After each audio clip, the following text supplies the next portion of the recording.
सेवा ही मेरी पहचान, शंकर सोनेजा। सेवा ही जिनकी पहचान, वो हैं शंकर सोनेजा। फ्री मालेगांव का काढ़ा, फ्री जोड़ों के दर्द का तेल, फ्री नसों के दर्द से छुटकारा पाने की पीने की दवा। सेवा का लाभ उठाइए, सदैव आपकी सेवा के लिए हाजिर रहते हैं शंकर सोनेजा। नंढी नंढी ॻाल्हियुनि ते झगड़ा करण, हिक ॿिए जो ईगो हट करण, डायरेक्ट डाइवोर्स जूं ॻाल्हियूं करण ॼण को फैशन थी वियो आहे, गुॾे गुॾी जी रांदि थी वई आहे। रिश्तो.com ऐं हुनजी हिकु सोशल टीम भलो थींदो हिकु मक़सदु खणी आया आहिनि, no more divorce in our Sindhi community. जे तव्हांखे बि न सुहिणे ऐं फ्री सेवा जो फ़ाइदो वठणो हुजे त अॼु ई कॉन्टेक्ट कयो। नमस्कार, मैं राजेश दलवानी, आप देख रहे हैं उल्लास लाइन बुलेटिन।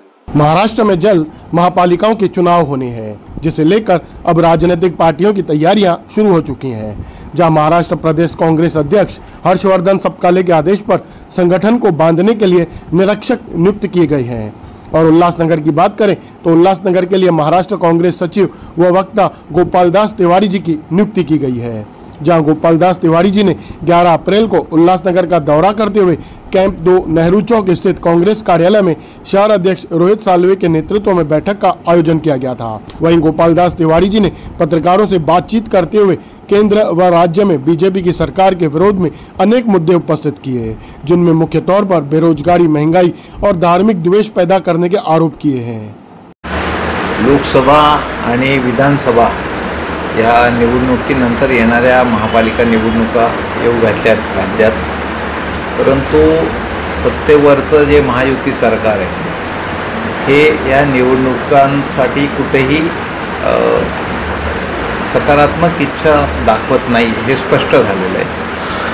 कोर्टात पण बाजू मांडली जात नाही आहे आणि बहुतेक 27-28 महानगरपालिका सर्वत्र गेले 2 वर्ष ते 5 वर्षापर्यंत सगळे प्रशासक नेमलेले आहेत आणि या प्रशासकांच्या माध्यमातून मनमानी कारभार चाललेला आहे। स्थानिक स्वराज्य संस्थेचा संविधानिक अधिकार राजीव गांधी पंचायत बिल आणून तत्कालीन राजीव गांधी यांनी दिला होता, पंतप्रधानांनी सत्तेचं विकेंद्रीकरण केलं होतं आणि स्थानिक पातळीवर जनतेला आपल्या सोयी, आपल्या आवश्यकतेप्रमाणे त्या भागात विकासाच्या सुविधा देण्याचा जो कायदा राजीव गांधी पंचायत बिलच्या माध्यमातून जो केला तो काँग्रेसने केलेला आहे। परंतु हे एकाधिकारशाही मनोवृत्तीचं सरकार आहे, त्यामुळे त्यांना ह्या निवडणुका लवकर घेण्याची काही मानसिकता नाही, परंतु त्याविषयी दबाव वाढवण्याकरता येणाऱ्या महापालिकेच्या निवडणुकीच्या माध्यमातून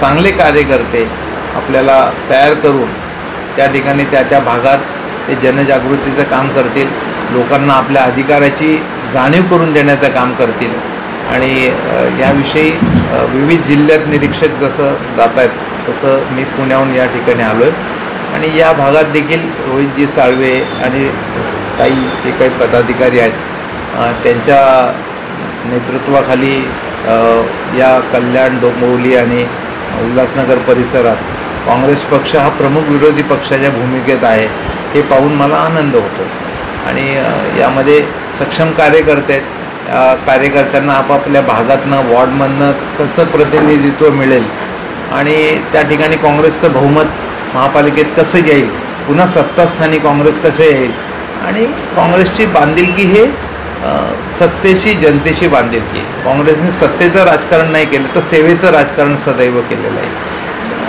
काँग्रेस या देशाला स्वातंत्र्य मिळवून देण्यामध्ये काँग्रेसचं योगदान आहे, त्यामुळे जी व्यक्ती घर बांधते त्याला त्या घराविषयीचे पडझड बाबत जास्त काळजी असते असं म्हटलं तर ते चुकीचं ठरणार नाही।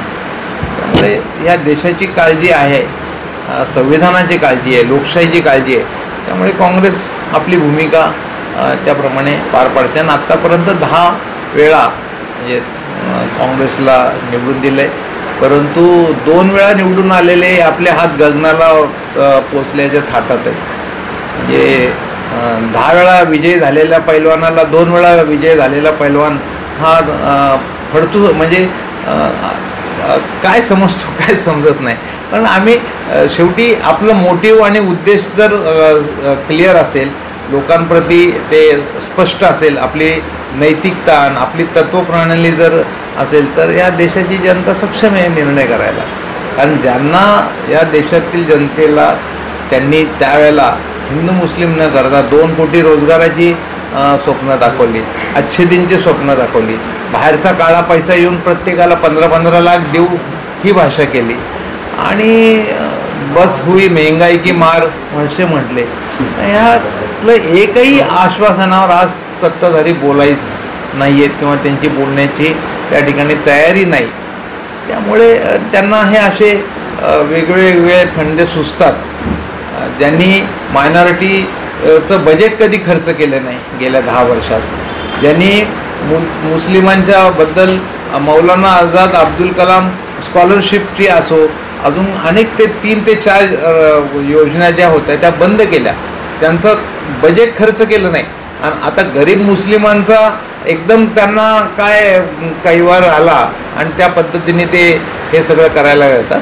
त्यापेक्षा त्यांनी राजधर्माचं जनतेप्रती उत्तरदायित्व आहे त्याचं पालन करावं ही सगळ्यांची काँग्रेस जनांपासून सगळ्या राज्याची जनतेची इच्छा आहे, आकांक्षा आहे, अपेक्षा आहे. जसं की आपल्याला माहिती आहे की महाराष्ट्र प्रदेश काँग्रेसमध्ये आणि ऑल इंडिया काँग्रेस पूर्ण पक्ष या लोकसभेनंतर आणि विधानसभेच्या निवडणुकीत तातडीने महानगरपालिका इलेक्शनच्यासाठी सातत्याने आता पूर्ण बैठका आणि सर्वेक्षण असेल सगळ्या गोष्टीचं जोराने काँग्रेस पक्ष कामावर लागलेला आहे.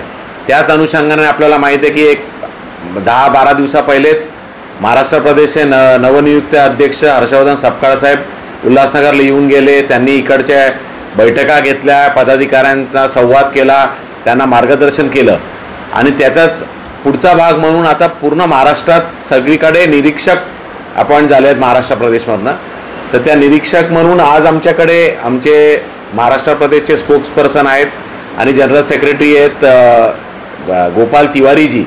ते आज इकडे उल्हासनगरला आले आहे. विशेषतः ते यासाठीच आले आहेत की इकडचे एकंदरीत संघटनात्मक काय परिस्थिती आहे, काय मुद्दे आहेत, येणाऱ्या पालिका निवडणुकीसंदर्भात काय इतर विषय आहेत त्या संदर्भात सविस्तर ते आपल्याला सांगतील. त्या संदर्भात इथे बैठक घेतलेली आहे. आपल्या माध्यमातून माहिती देऊन सर्वच प्रमुख पदाधिकारी कार्यकर्त्यांची यानंतर अशी इथे बैठक होणार आहे. धन्यवाद. ब्यूरो रिपोर्ट महेश रोकड़े, उल्लास लाइन बुलेटिन, उल्लासनगर. उल्लास लाइन बुलेटिन को सब्सक्राइब करें, बेल आइकॉन दबाएं और देखिए उल्लास लाइन बुलेटिन की न्यूज़ सबसे पहले आपके मोबाइल पर.